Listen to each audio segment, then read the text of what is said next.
Satu hari di pelataranmu, daripada 1000 hari di tempat lain. Bersama-sama memuji-Mu, menyembah, memuji-Mu, menyembah-Mu. Kau Allah yang hidup dan menikmati semua kemurahan. Angkat tangan bersama, lebih baik satu hari. Oh, lebih baik satu hari di pelataranmu, daripada 1000 hari di tempat lain. Memuji, menyembah Yesus. Memuji-Mu, menyembah-Mu. Kau Allah yang hidup dan menikmati semua kemurahan.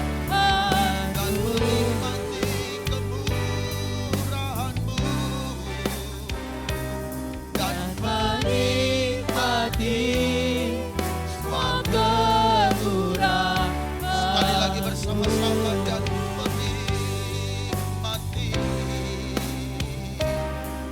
menikmati semua kemurahan-Mu.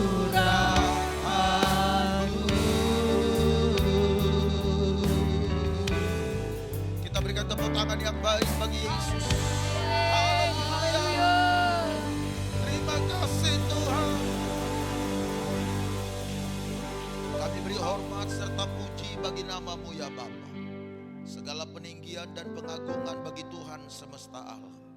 Ditinggikan Engkau ya Roh Kudus, dan biarlah karya-Mu terus menerus atas kami.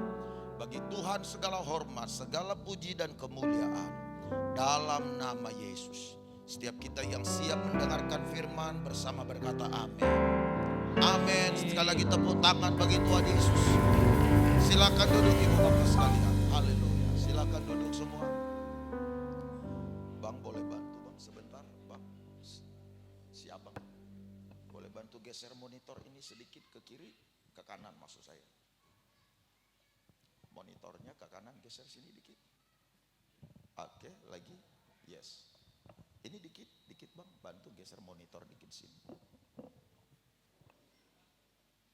Oke, ya, oke. Selamat. Boleh barangkali dikecilin yang monitor di depan. Monitor depan saja ya. Haleluya. Selamat malam buat kita semuanya, Ibu Bapak, shalom. Kelihatannya tangannya belum terlambai. Sekali lagi shalom. Yang diberkati berikan tepuk tangan sekali lagi bagi Tuhan Yesus. Haleluya. Hebat nih, ini luar biasa. Ini pertama sekali saya ada di gereja ini, bertemu dengan ibu dan bapak, saudara-saudara sekalian. Saya dari siang tadi begitu tiba di kegiatan Bamaknas, saya lihat gereja yang dipimpin oleh Pak Utabalian ya tadi ya. Ayah, saya lihat gereja yang dipimpin beliau luar biasa, saya kagum. Dan kemudian saya ada di sini lagi, luar biasa juga.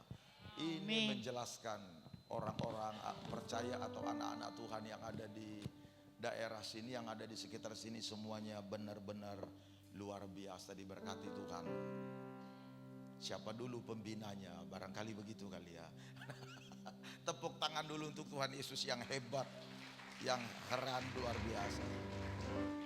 Ibu bapak saudara, saya berterima kasih untuk Bapak Gembala, baik Pak Kevin, sebenarnya dia adik saya karena istrinya baru silalahi. Ini Bruce Lalahi asli ya, yakin. Ya, dia adik saya seharusnya, ya seharusnya memang begitu adanya. Dan kemudian ada adik saya yang satu, Pak Gembala juga, Pak Niko Simbolon. Makasih untuk kedua hamba Tuhan yang hebat ini memberi saya kesempatan untuk bisa berdiri berbagi pesan Tuhan di malam Natal ini. Dan juga saya terima kasih untuk senior pastor saudara Bapak Pendeta Binsar Simajuntak, sahabat saya, rekan baik, ya teman seperjuangan sejak dari awal, sudah lama sekali bersama dengan Ibu yang tadi hadir, hari ini juga hadir, luar biasa. Makasih untuk siapa lagi orang tua kami yang saya tidak bisa sebutkan namanya, Pak Acai dan Ibu ya. Terima kasih, dan seluruh hamba-hamba Tuhan. Pak Putra juga ada di belakang sana. Pak Putra Ginting ya, keren, tetap muda terlihat, luar biasa. Beliau tetap ganteng, dan ibunya juga. Padahal kita udah lama gak ketemu, tapi kenangan pertemuan kemarin membuat saya susah melupakan, saudara, kenangan baik itu. Terima kasih untuk hamba-hamba Tuhan dan para gembala dan ibu semuanya yang hadir. Saya ditemani hamba Tuhan juga, Bapak Pendeta Hasan Daily, yang di organisasi Gereja Betel Indonesia. Beliau adalah wakil ketua Badan Pekerja Daerah GBI Sumatera Utara Aceh. Beliau temenin saya dalam kegiatan pagi jelang siang bersama dengan ibu. Beliau hadir. Ini luar biasa nih ya. Hamba Tuhan yang diberkati, gembala di Tanjung Balai, gereja yang paling keren di Tanjung Balai ini, yang paling luar biasa Tuhan pakai. Saya ditemani istri saya juga sudah sejak dari tanggal 4 awal Desember berkeliling safari Natal dari satu tempat ke tempat lain. Ya, istri saya dampingi dan temenin saya setiap hari selama pelayanan. Ada perjalanan pelayanan itu 9 jam, ada yang 18 jam, ada yang 3 jam, ada yang berjam-jam. Nah, tapi istri saya setia temenin saya, dan saya memang tidak percaya diri pergi kemana-mana kalau istri saya tidak ada, ibu bapak. Jadi kalau dia ada di samping saya, nyaman kurasa. Bukan berarti kalau dia nggak ada, saya akhirnya, yang paling penting begini, kalau istri saya nggak ada, agak susah saya khotbah, ibu bapak. Tapi kalau istri saya ada, tenang kurasa berkhotbah. Doanya keren, ibu bapak saudara. Kami sudah menjalani pernikahan 27 tahun, dan kami dikaruniai anak 4. Anak yang pertama sudah selesai kuliah teologi, kelihatan satu angkatan dengan anak Pak Ketua Perwil, Bapak Pendeta Binsar. Dan anak saya yang kedua lagi kuliah di Yogyakarta di bagian hukum. Dan anak saya yang ketiga SMP, lagi mempersiapkan diri, berharap tahun depan bisa masuk Taruna. Dia lagi mengikuti pelatihan dan juga privat untuk bisa menggapai cita-citanya. Dan kemudian anak saya satu-satunya perempuan yang keempat, Erina Kaduria namanya, dan dia masih kelas 6 SD. Kelas 6 ya Mam ya? Nah, kelas 6 SD. Dan saya sendiri sudah 27 tahun apa 28 tahun menggembalakan di Brastagi. Nama lengkap saya Ruben Yonatan, marga Silalahi, kelahiran Aceh Tamiang saya Bapak.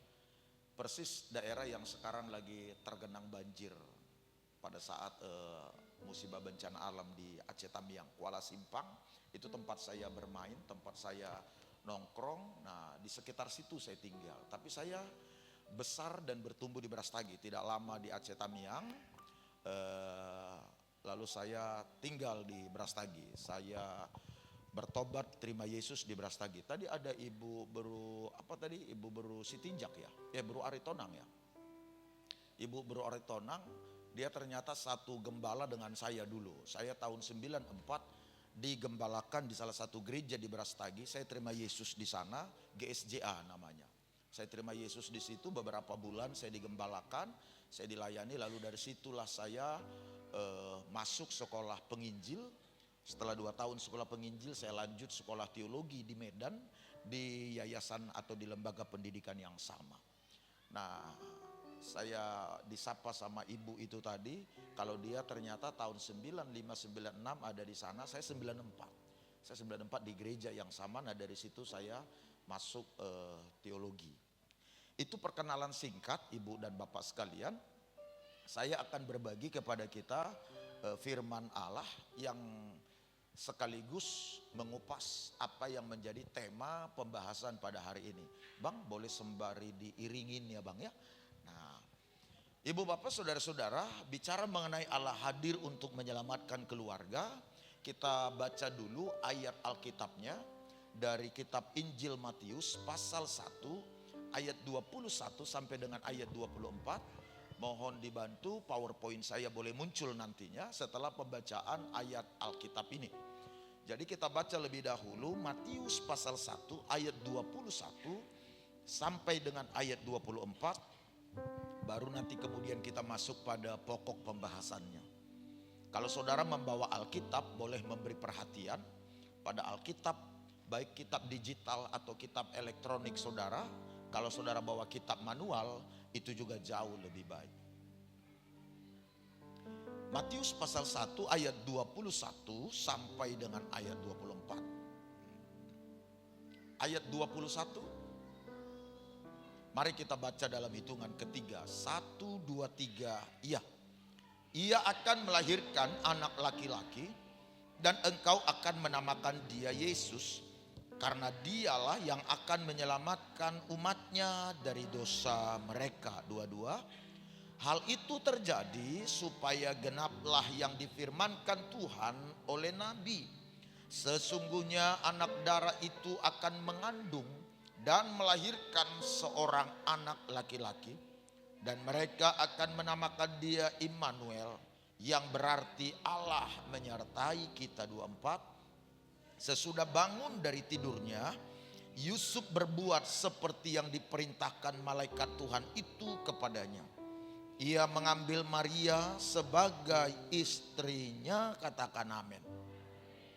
Ibu bapak saudara sekalian, tema yang berbunyi Allah hadir untuk menyelamatkan keluarga merupakan tema nasional yang dibahas atau dibicarakan hampir di seluruh kegiatan atau perayaan Natal di Indonesia di berbagai gereja. Tema ini dirumuskan oleh tokoh-tokoh gereja dan tokoh-tokoh lembaga yang diwakili oleh PGI atau Persekutuan Gereja-Gereja Indonesia dan PWKI, yakni Persekutuan Warga Katolik. Sehingga tema ini merupakan tema yang dibicarakan baik di lembaga-lembaga gereja PGI maupun juga di Katolik. Nah, ibu bapak saudara, saya melihat, boleh slide saja. Saya melihat perumusan tema Allah hadir untuk menyelamatkan keluarga. Pemilihan atau perumusan tema ini tentu tidak luput dari situasi serta kondisi keluarga-keluarga pada umumnya yang ada di bangsa kita ini. Perumusan tema ini tentu dilatar belakangi oleh keadaan keluarga yang ada di bangsa kita, khususnya keluarga-keluarga Kristen. Situasi, kondisi, keadaan, termasuk tantangan dan persoalan-persoalan yang sedang membombardir hubungan-hubungan keluarga di era teknologi ini pasti menjadi latar belakang pemilihan tema ini, ibu bapak. Saya bisa berbagi kepada saudara secara garis besar seperti apa kondisi, keadaan atau tantangan-tantangan yang dihadapi oleh keluarga-keluarga pada umumnya dan keluarga Kristen pada khususnya, ibu bapak. Situasi, kondisi, keadaan atau tantangan itu bisa saya beri dalam beberapa jenis, dan nanti ibu bapak bisa menjabarkannya lebih luas dan bisa menemukannya lebih banyak lagi. Salah satunya adalah tantangan yang diperhadapkan atau yang dihadapi oleh rumah tangga, oleh keluarga, baik suami istri maupun anak-anak, yaitu judi online maupun judi onsite ataupun pinjaman online, ibu bapak.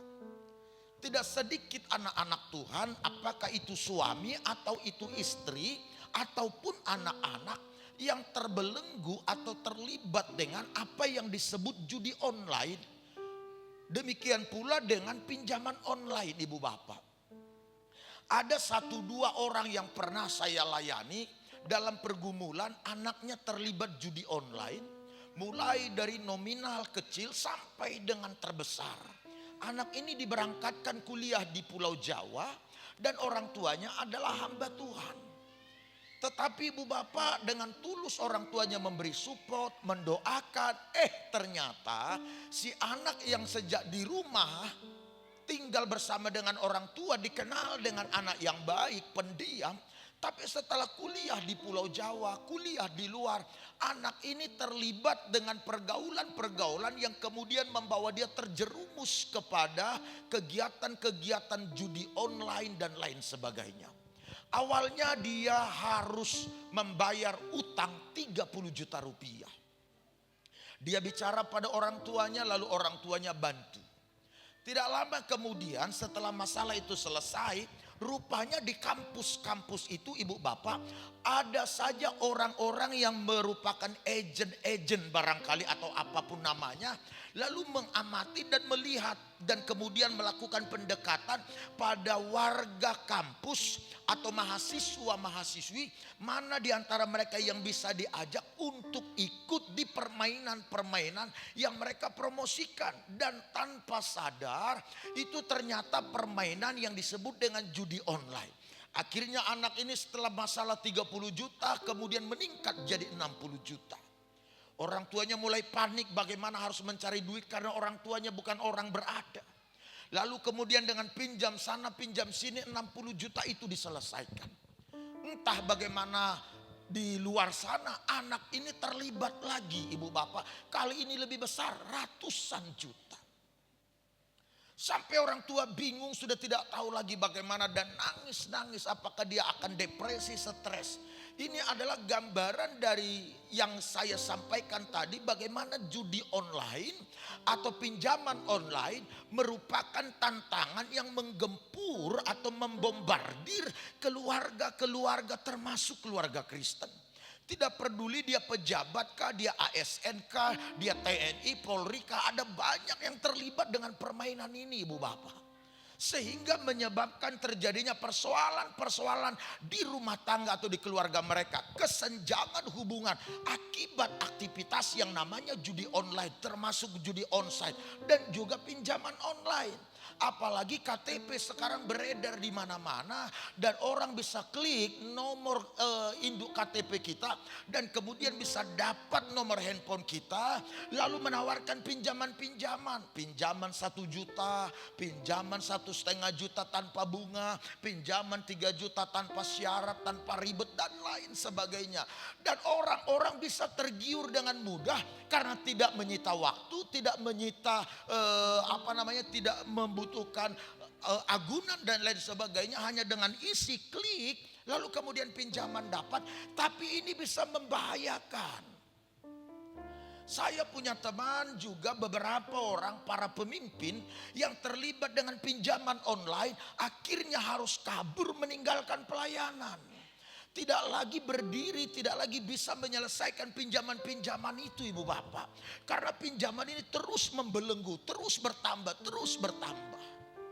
Nah oleh karena itu judi online, pinjaman online adalah salah satu tantangan di keluarga-keluarga Kristen di era teknologi atau era digitalisasi ini. Selain daripada pinjaman online, judi online, demikian juga dengan KDRT, kekerasan dalam rumah tangga. Ini juga menjadi tantangan yang khusus, diwariskan dari abad ke abad. Sehingga pria melakukan kekerasan kepada wanita, atau orang tua kepada anak-anak, dan anak-anak kepada orang tua.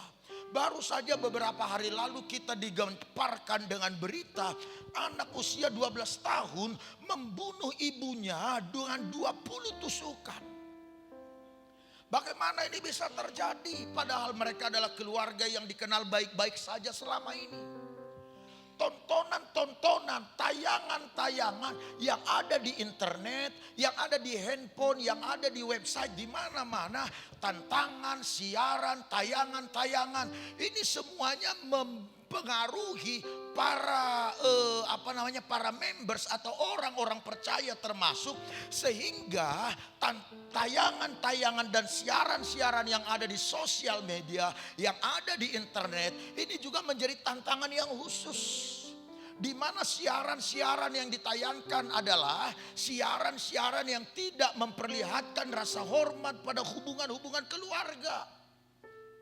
Tontonan pornografi, KDRT, semua diperlihatkan. Sehingga ini menginspirasi atau menjadi motivasi khusus pada anak-anak dan pada generasi untuk tidak sungkan-sungkan melakukan kekerasan, melakukan percabulan, dan seterusnya dan seterusnya. Ini adalah tantangan-tantangan yang membombardir hubungan-hubungan keluarga. Sehingga pemilihan tema Allah hadir untuk menyelamatkan keluarga, ini merupakan hal yang sangat tepat, hal yang merupakan jawaban dari tantangan yang diperhadapkan oleh keluarga, yang diperhadapkan pada keluarga, supaya seluruh keluarga Kristen menyadari seperti apa beratnya gempuran-gempuran kepada keluarga-keluarga Kristen di era ini.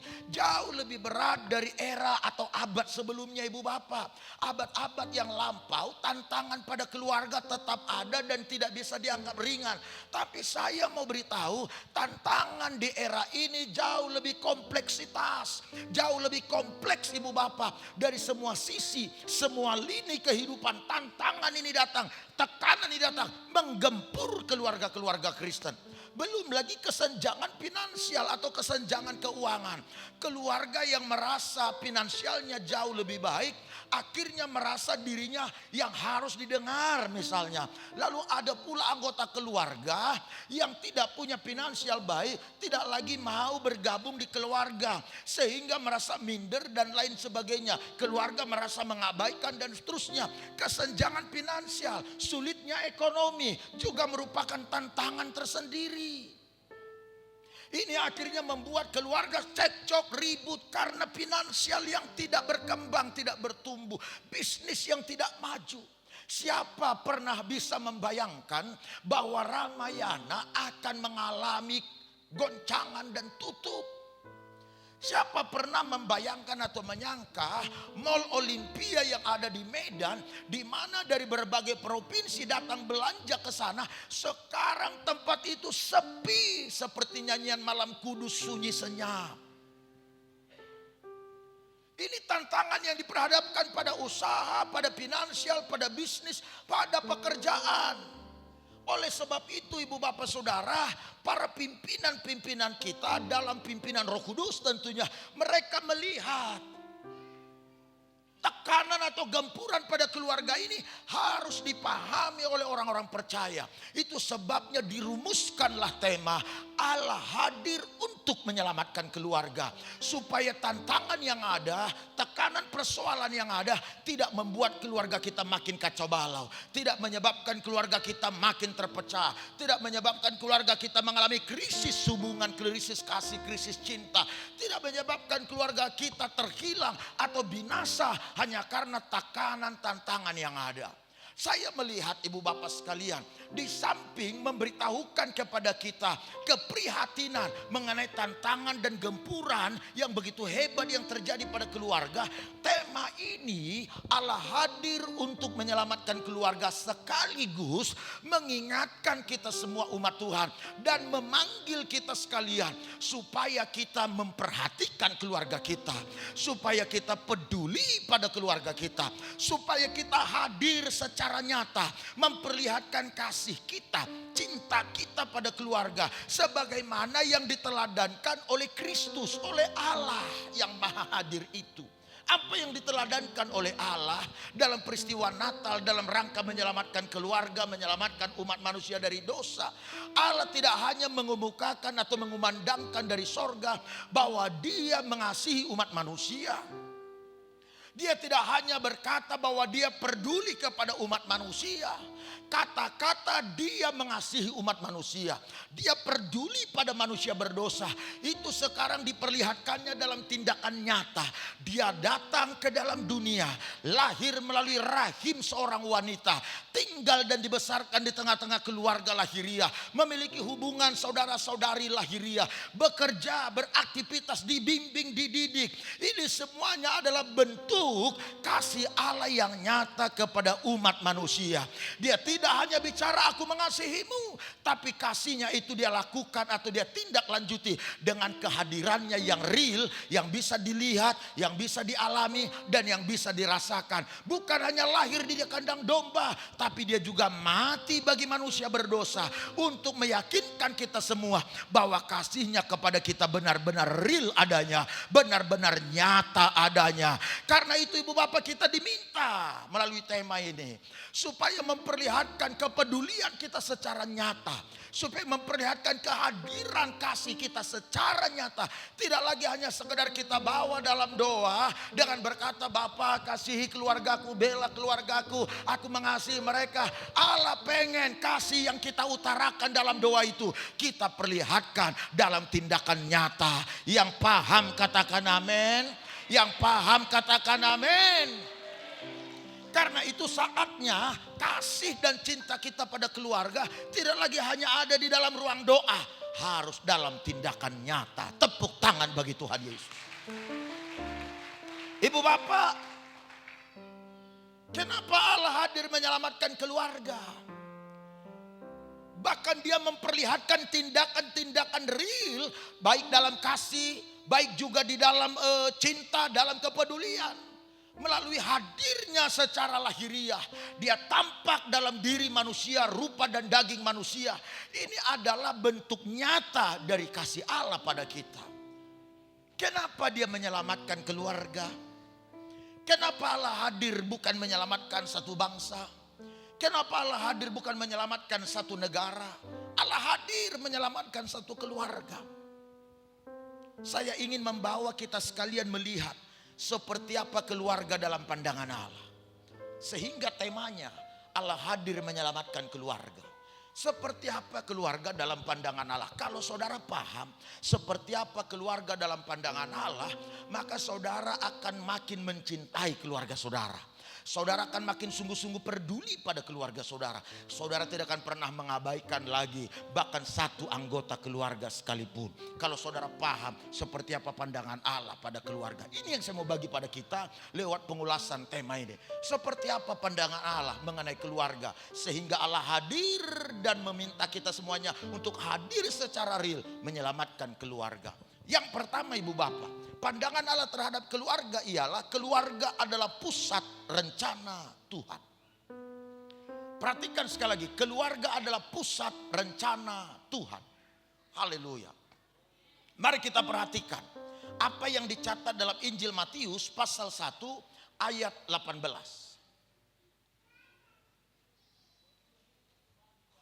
Matius 1 ayat 18, kita baca satu ayat ini. Ayo.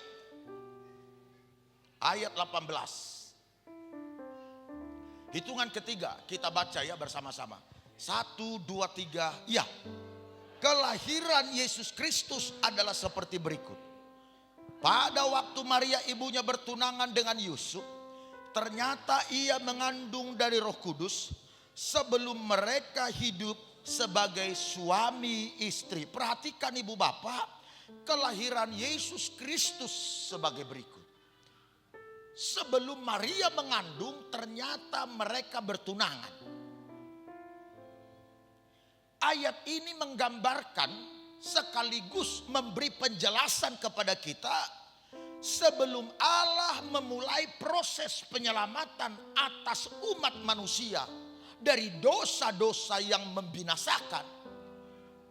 Yang dilakukan oleh Tuhan Allah yang pertama sekali ialah Dia menemukan sebuah keluarga. Dia mencari keluarga-keluarga yang menghormati namanya. Dia menemukan keluarga-keluarga yang bisa dia titipkan melalui rahimnya bayi yang dikandung oleh Roh Kudus yang akan menjadi juru selamat manusia dari dosa-dosa.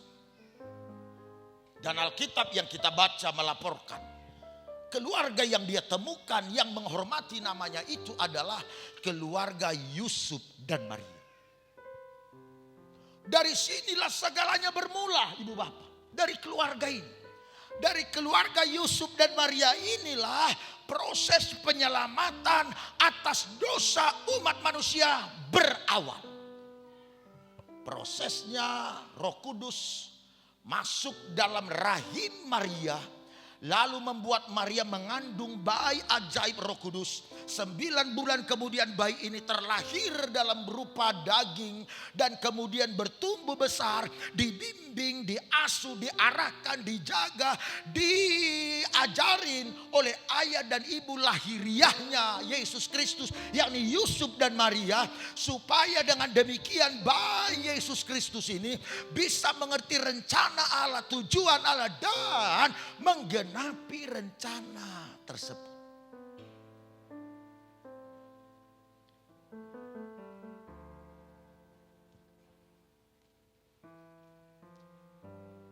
Dia ini Allah. Tapi hebat. Dia tidak tiba-tiba lahir dan datang ke dunia. Dia datang ke dalam dunia melalui proses dan mekanisme yang sudah dia atur sejak merencanakan penciptaan umat manusia. Dia tidak datang tiba-tiba bertumbuh besar seperti Adam yang pertama. Dia datang melalui rahim seorang wanita. Bertumbuh di tengah-tengah keluarga. Dibimbing, dididik, diarahkan. Supaya dengan demikian dia bisa menggenapi rencana Allah. Untuk menyelamatkan umat manusia dari dosa-dosa dunia. Ibu bapak saudara ini memberitahukan. Bahwa keluarga adalah pusat rencana Tuhan Allah. Dia bisa saja segera menyelamatkan dan menyelesaikan urusan-urusan setan yang telah membelenggu umat manusia selama berabad-abad. Tapi dia tidak lakukan itu. Untuk melakukannya dia melibatkan keluarga. Dia temukan Yusuf dan Maria. Ayah dan ibu yang menghormati Tuhan Allah. Kita mundur sebentar ke perjanjian lama untuk mengkonfirmasi bahwa apa yang dilakukan oleh Tuhan Allah, keluarga adalah pusat rencana Allah.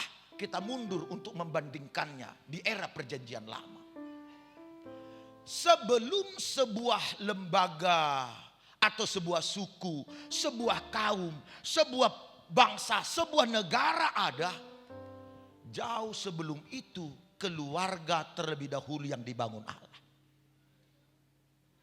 Artinya keluarga inilah dasar atau pondasi lahirnya sebuah klan atau sebuah komunitas atau sebuah suku atau sebuah bangsa atau sebuah negara. Dari keluarga ini, inilah pondasinya.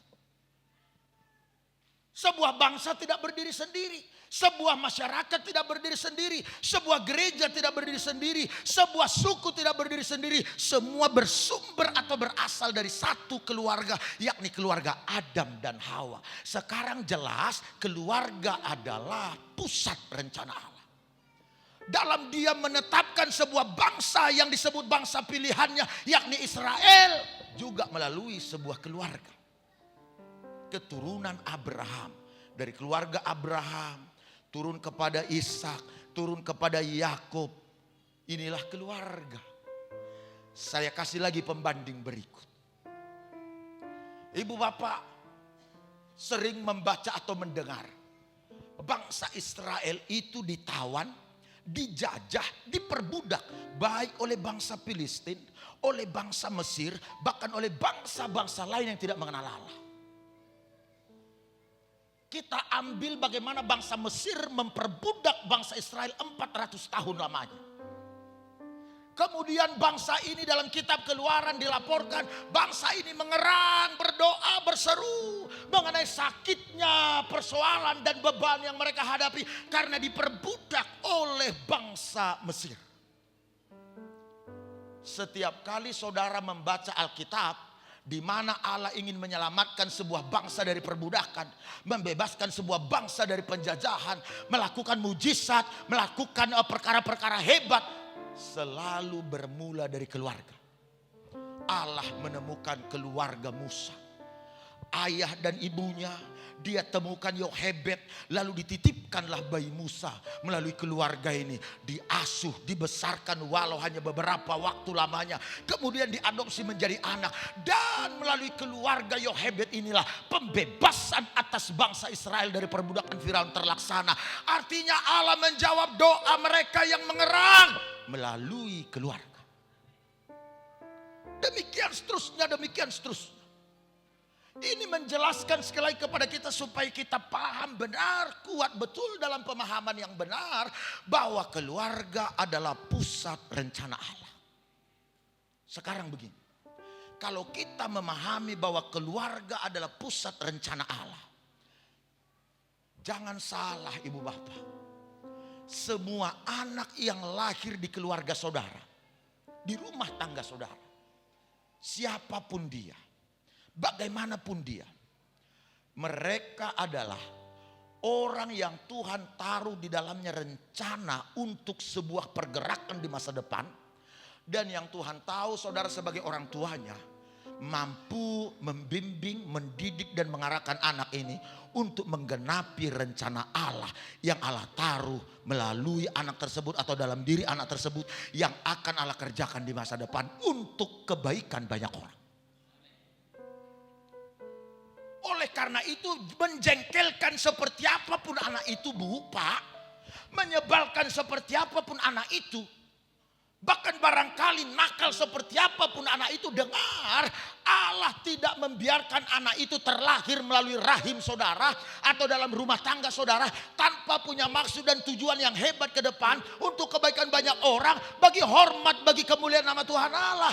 Allah taruh itu dalam diri anak tersebut dan Allah titipkan di rumah tangga saudara, karena Allah tahu saudaralah orang yang tepat membimbing, mendidik dan mengarahkan dia. Oleh sebab itu kita nggak boleh anggap enteng, anggap ringan dengan anak-anak yang Tuhan percayakan di keluarga kita. Boleh ku dengar amin? Boleh ku dengar amin? Jangan pernah menghina, menjelekkan, bahkan menyakiti anak saudara. Oh, dengar baik, hai para orang tua. Jangan pernah menghina, meremehkan, merendahkan anak saudara. Karena dia membawa rencana Allah untuk masa depan bagi banyak orang. Tepuk tangan bagi Tuhan Yesus. Tugas kita mendidik, Pak, membimbing, mengarahkan, melatih, mengajar. Kalaupun dia menjengkelkan, menyebalkan, bukan bagian kita. Bagian kita adalah bimbing dia, didik dia, arahkan dia. Karena keluarga saudara adalah pusat pergerakan rencana Allah akan dimulai untuk orang-orang tertentu, untuk banyak orang, bahkan untuk masa depan. Makanya jangan anggap enteng anak-anak yang lahir di keluarga kita. Ibu bapak tahu, anak-anak itu unik, Pak. Karena itu tidak boleh kita anggap ringan, anggap enteng. Anak-anak itu spesial, unik dia. Makanya diminta dibimbing, dididik, diarahkan oleh kita orang tuanya. Supaya mereka bisa menggenapi rencana Allah. Uniknya apa anak-anak itu? Gini kawan. Anak-anak kita itu adalah pengingat yang kuat dan peniru yang terampil.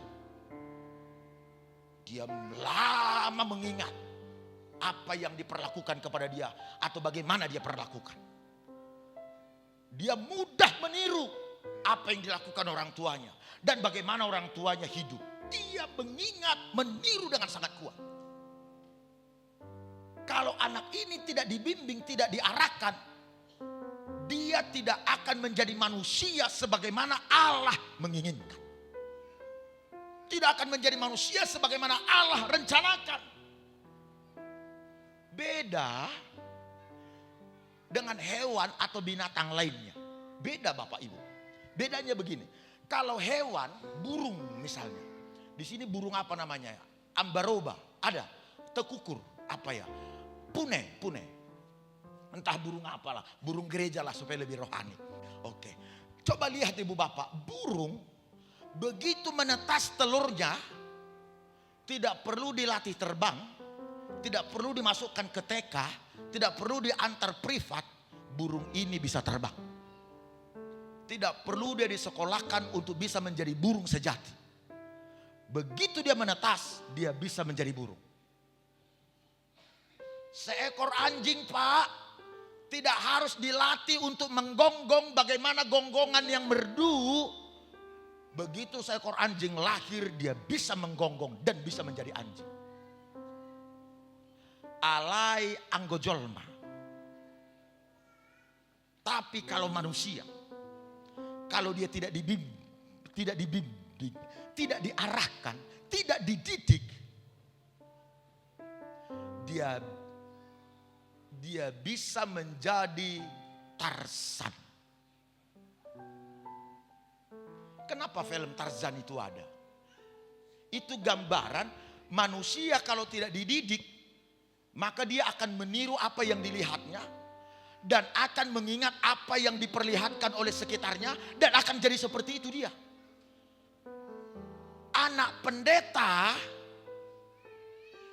kalau dia ada di lingkungan perampok, anak pendeta ini akan jadi perampok. Ku bilanglah itu anak pendeta supaya kami yang kuingatkan. Anak pendeta kalau dia ada di lingkungan perampok, maka dia bisa jadi anak perampok. Bisa menjadi perampok yang terampil. Apalagi lah anak jemaat. Lah anak pendeta aja bisa jadi perampok. Apalagi kalau anak jemaat di lingkungan para perampok. Di lingkungan orang-orang yang jahat. Itik Pak, Bu, itik, anak itik. Kalau ditaruh di kandang ayam, berbulan-bulan, itik tidak akan pernah terpengaruh jadi ayam. Dan tidak akan pernah berubah jadi ayam. Artinya dia tidak mudah terpengaruh oleh apapun. Tapi manusia, anak-anak kita, kalau tidak dibimbing ke arah yang benar, kalau tidak diarahkan ke arah yang benar, dia bisa mengingat, meniru yang lain-lain yang ada di hadapannya atau yang ada di sekitarnya. Makanya kita dipanggil sebagai orang tua untuk peduli pada keluarga kita, untuk memperhatikan keluarga kita, untuk mengarahkan keluarga kita, anak-anak kita, supaya mereka menjadi pribadi yang bisa menjawab apa yang menjadi rencana Allah di masa depan, yang mengerti tepuk tangan bagi Tuhan Allah. Yang percaya katakan amin. Kalau anak kita di rumah hanya malas-malasan Pak, Bu, hanya scrolling media sosial atau sosial media, lalu rebahan, bahkan kemudian nonton dan lain sebagainya, tidak berbuat apapun, tidak ibadah, tidak melayani, dan saudara sebagai orang tua sepertinya berkata, biarkanlah dia masih kecil. Saya sayang sama dia, biarkanlah. Aku bilang sama saudara, hei kawan-kawan, itu bukan sayang. Itu namanya pembiaran. Sebagai orang tua kita harus berani mengingatkan dia, nak cari Tuhan. Ikut papa, ikut mama. Anak saudara sekolah di tempat lain atau merantau, WhatsApp dia hari Minggu, nak minggu ini ibadah nak. Cari Tuhan nak pelayanan nak ini firman nak. Itu yang kita lakukan sebagai orang tua. Artinya kita peduli pada keluarga, kita hadir di keluarga, sehingga keluarga kita akan menjawab apa yang menjadi rencana Allah di depan. Tepuk tangan sekali lagi bagi Tuhan Allah. Makanya jangan bertengkar Pak, Bu, jangan ribut. Suami istri, jangan ribut sama anak-anak. Saya suka lagu orang Batak bilang begini, semoga saudara ingat. Marsikola awamang dohoto aleinang unang jolo suruau mangula haumai aina met met dopeau dang holan marsikola do ulao kunatama. Itu nyanyian anak sekolah minggu yang diajarkan dulu. Anak tuh harus sekolah, dididik, dibimbing, diajar. Makanya jangan marahi anak kita sampai nangis-nangis Pak. Jangan pukul Pak. Jangan dihajar Bu. Bimbing dia. Arahkan dia. Hadirlah dalam cinta dan kasih yang nyata pada anak itu. Kalau dia tidak cari Allah, tidak berdoa, tidak baca firman, saudara ngomel, itu boleh mengingatkan dia. Ajarkan pada anak kita itu, semua urusan di rumah, semua pekerjaan di rumah, itu adalah tanggung jawab bersama. Tidak dibebankan hanya pada satu orang. Latih anak kita jadi anak yang rajin Bapak. Latih anak kita jadi anak yang cerdas. Kita semuanya tentu sepakat, hanya orang rajinlah yang akan sukses. Semua kita sepakat orang rajinlah yang akan berhasil. Orang malas nggak bakal. Tapi bagaimana mereka bisa menjadi rajin kalau kita nggak latih, kalau kita nggak disiplin. Saya membaca sebuah penelitian. Dalam penelitian itu hasilnya menakjubkan. Ini tolong dengar anak-anak muda sekalian.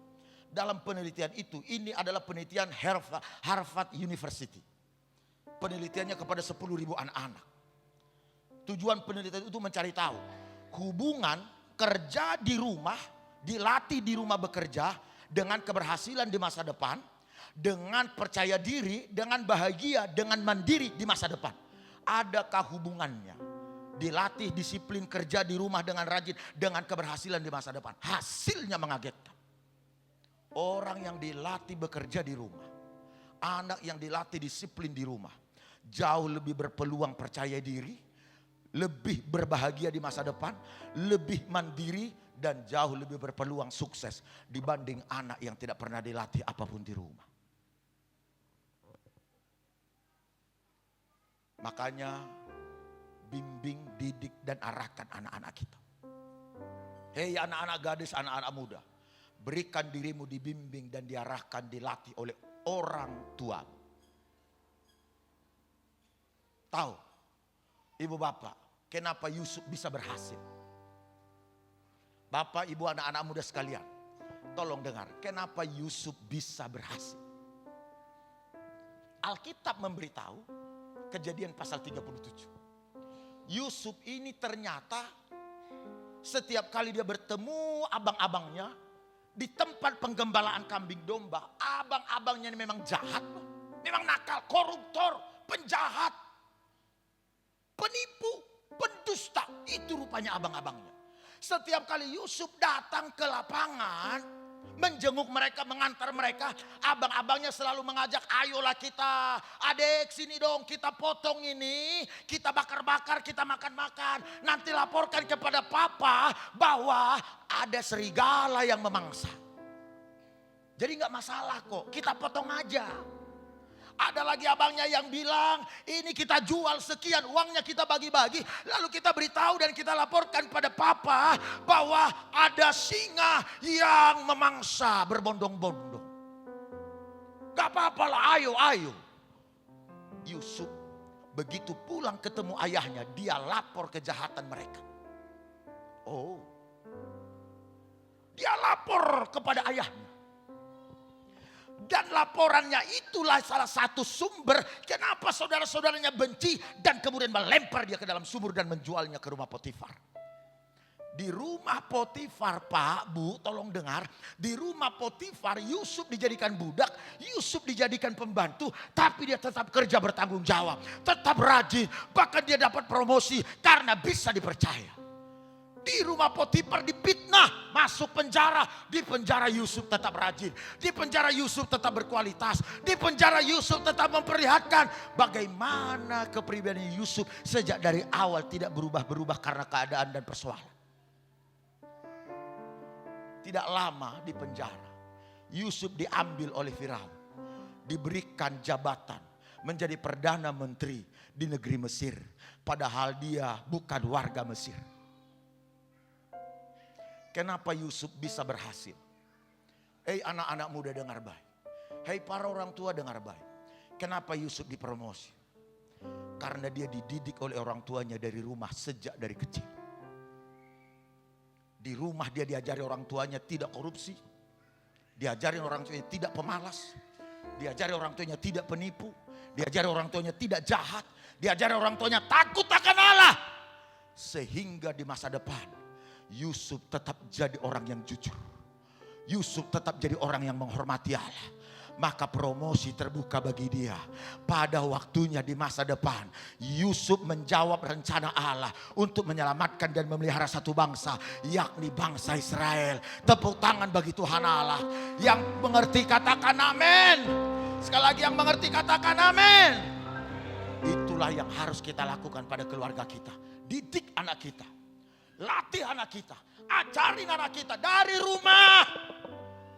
Kalau dia di rumah dilatih tidak korupsi, dilatih jujur, dilatih rajin. Setelah dia jadi pegawai negeri kelak, setelah dia jadi pejabat kelak, dia tidak akan korupsi. Dia akan jadi orang rajin. Dia akan jadi orang yang bisa dipercaya. Tepuk tangan dulu bagi Tuhan Yesus. Katakan amin. Haleluya. Keluarga adalah pusat rencana Allah. Ibu dan bapak yang suka berantem, stop. Ini aku udah mau selesai. Kita sepakat jangan suka bertengkar lagi. Gak ada yang amin, susah saudara. Tolong dengar baik. Keluarga Kristen jangan lagi bertengkar. Yang mau diberkati boleh lambaikan tangan tinggi-tinggi. Senggol sebelahnya, stop berantem. Akan gak ada yang mau. Coba ngomong-ngomong, stop bertengkar, ngomong amin. Sekali lagi, stop bertengkar, ngomong amin. Amang ketua sudah berapa puluh tahun menikah Bapak? Woi sama kita berarti Bapak, 28 tahun. Waktu aku dulu mau menikah, kasih undangan sama seorang pendeta tokoh yang saya anggap tokoh rohani hebat. Pesan dia bilang begini, Ruben, aku gak bisa hadir di pernikahanmu, tapi ini pesanku. Kalau mau diberkati rumah tanggamu, jangan berantem kalian. Sampai sekarang pesan itu kuingat. Ini istriku.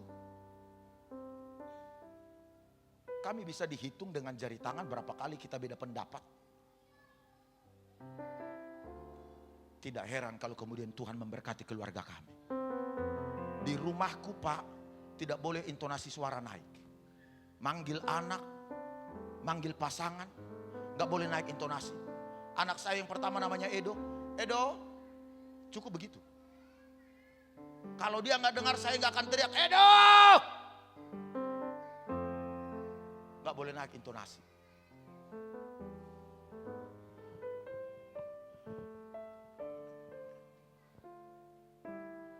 Orang Batak bilang begini, gak tahu saya ini saudara ini orang Batak apa bukan semuanya, tapi sama lah ya. Orang Batak bilang begini, habang maaf baroba, saya songgop tu atas ni batu. Unak kamu say marbada, asa dapotan pasu-pasu. Emma tutunya. Kuulang. Habang maabaroba, jangan bilang habang mahusi.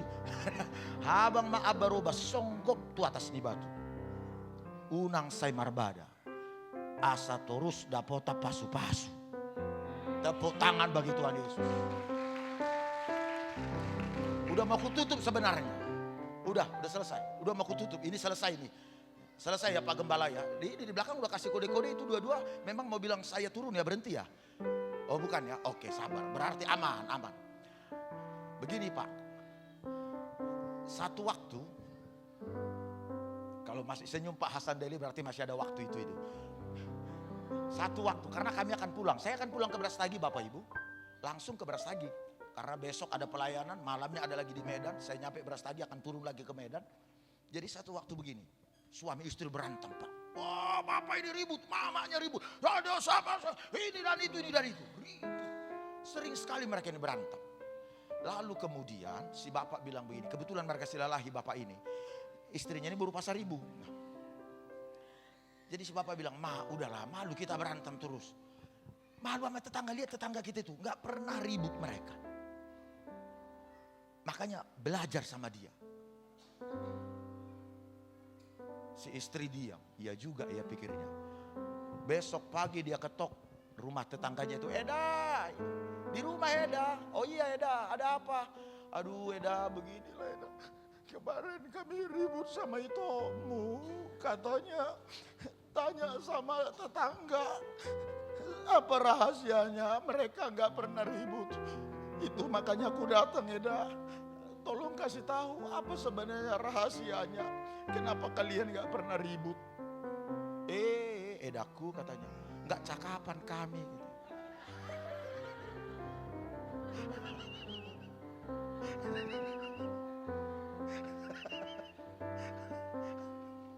Berarti tetap ribut. Karena tidak cakapan, versinya yang berbeda.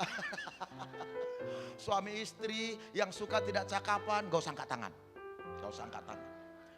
Tapi saya berdoa, stop. Saya ngomong lagi, stop. Yang mau diberkati boleh katakan amin. Yang mau diberkati katakan amin. Jangan bertengkar, jangan ribut.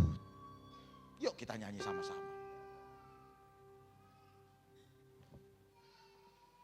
Mari kita nyanyikan nyanyian dan kita akan menyembah Tuhan.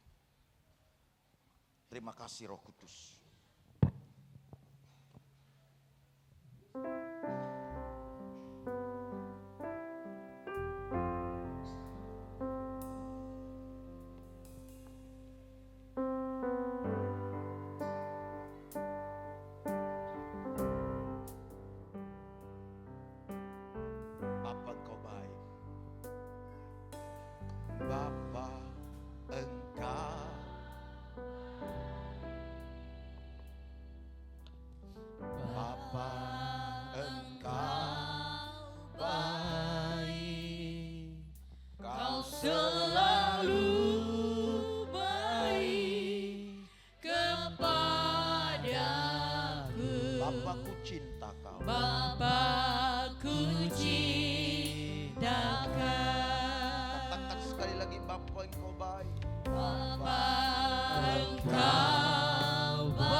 Mari kita bangkit berdiri bersama-sama, aku memuji-Mu. Aku memuji-Mu. Aku menyembah-Mu.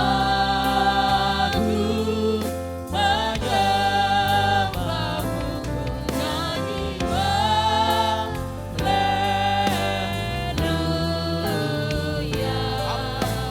Bapakku cinta. Nyanyikan kembali sama-sama. Bapa Engkau baik, haleluya. Bapa Engkau baik. Bapa Engkau baik.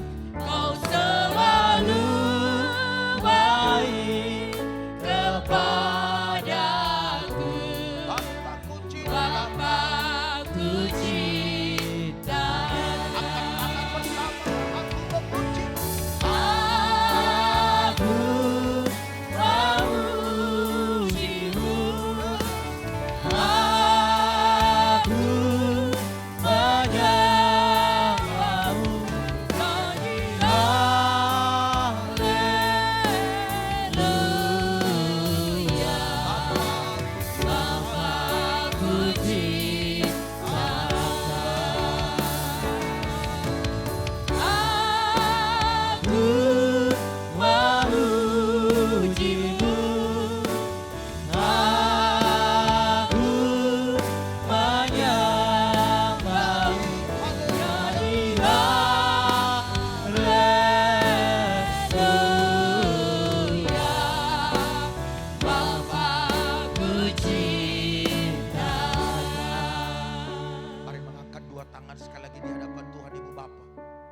Siapkan hati saudara, abaikan kanan dan kiri.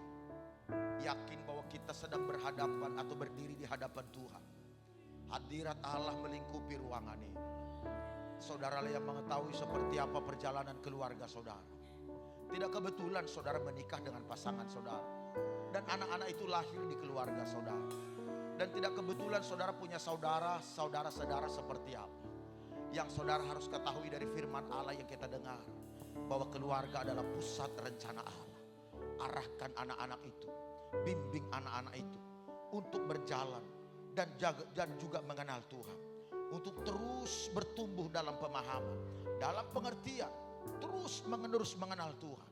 Supaya mereka bisa menggenapi rencana Allah.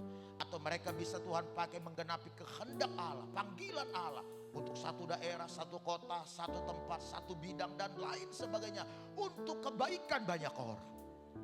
Tidak kebetulan anak-anak itu seperti apapun ada. Menyebalkan, menjengkelkan, abaikan.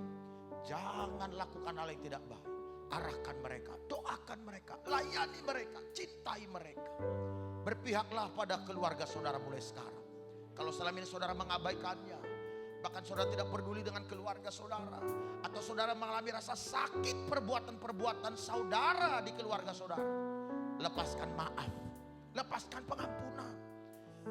Tuhan menetapkan saudara untuk sebuah penggenapan akan rencana yang hebat di masa depan bagi banyak orang. Yefta adalah korban daripada pendidikan yang salah dari orang tua. Yefta adalah akibat dari pengabaian orang tua pada perhatian pada anak. Sehingga Yefta menjadi pecundang. Yefta menjadi pemberontak. Yefta menjadi gerombolan daripada perampok. Jangan biarkan anak-anak kita keluar dari panggilan Allah dan rencana Allah. Doakan sekarang. Doakan ibu bapak. Tuhan Yesus bela rumah tangga kami. Bela keluarga umatmu. Bela anak-anak kami. Tuhan yang paham apa yang menjadi rencanamu atas mereka. Kami topang doa hari ini. Pulihkan keluarga demi keluarga. Pulihkan rumah tangga. Pulihkan generasi kami. Kalau ada anak-anak kami di perantauan, ada anak-anak kami di kota lain atau di luar kota, atau orang tua kami yang di luar kota, dari tempat ini kami topang doa. Biar Tuhan menjamah anggota keluarga kami yang tidak bersama dengan kami. Melalui Natal di musim ini, keluarga kami mengalami pemulihan dan lawatan Allah. Diberkati keluarga demi keluarga. Diberkati dalam nama Yesus. Dalam nama Yesus. Terima kasih ya Bapa. Terima kasih buat rencanamu yang hebat. Terpuji Tuhan yang memberkati kami. Dimuliakan Tuhan sampai selamanya. Dalam nama Yesus. Setiap kita yang diberkati bersama kita berkata amin. Amin. Kita berikan tepuk tangan bagi Tuhan Yesus. Silakan duduk Ibu Bapak.